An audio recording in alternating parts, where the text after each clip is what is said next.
कार्तिक महात्म 15वां अध्याय। राजा पृथु ने कहा, नारद जी, यह आपने महाप्रभु शंकर जी की बड़ी अद्भुत कथा सुनाई। कृपा कर यह बताओ कि उस समय राहु उस पुरुष से छूटकर कहाँ गया। देवर्षि ने कहा, उसके छूटने पर वह बर्बर नाम से विख्यात हुआ और मानो नया जन्म पाकर उसने अपने आप को धन्य माना। वह धीरे धीरे जलंधर के पास गया। वहाँ उसने शंकर की सारी बात बताई। उसे सुनकर दैत्यराज को बड़ा क्रोध आया। उसने सब दैत्यों को सेना सजाने की आज्ञा दी। कालनेमि और शुंभ निशुंभ आदि दैत्य तैयार होने लगे। एक से एक महाबली दैत्य करोड़ों की संख्या में निकलकर युद्ध के लिए तैयार हुए। महाप्रतापी सिंधु पुत्र शिवजी से युद्ध के लिए निकला। उसके आगे महिषशुक्र और छिन्न सिर राहु हुआ। जलंधर का मुकुट धरती पर गिर पड़ा। आकाश में मेघ छा गए। बड़े अपशकुन हुए। उधर इंद्र आदि सब देवताओं ने इकट्ठे होकर कैलाश पर जाकर शिवजी के पास पहुंचकर सारा वृत्तांत कहा और यह भी कहा कि आपने जलंधर से युद्ध के लिए विष्णु भगवान को भेजा था, लेकिन वह तो उसके घर में रहते हैं। अब देवताओं को भी उसके घर में रहना पड़ता है। अब वह सागर पुत्र आपसे युद्ध के लिए आ रहा है, हमारी रक्षा कीजिए।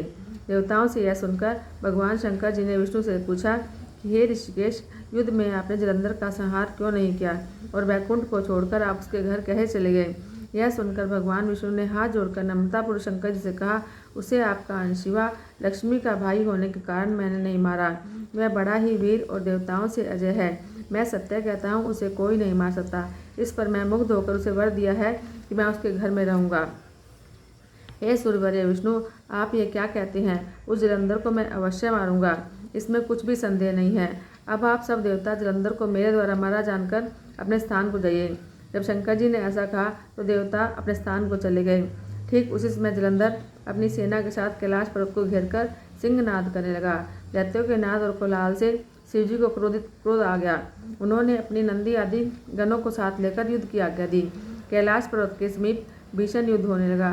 दैत्य अनेक प्रकार के अस्त्र शस्त्र बरसाने लगे।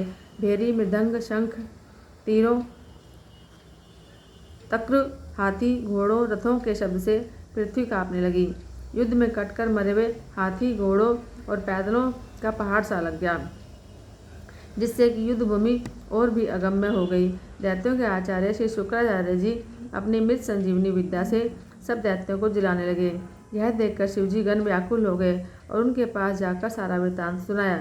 उसे सुनकर भगवान रुद्र के क्रोध की सीमा न रही। वह अपने भयंकर रूप से दिशाओं को प्रज्वलित करने लगे। फिर तो उस समय उनके मुख से एक बड़ी भयंकर कन्या उत्पन्न हुई, जिसकी दोनों भुजाएं ताल वृक्ष के समान थी। वह युद्ध भूमि में जाकर असुरों को खाने लगी।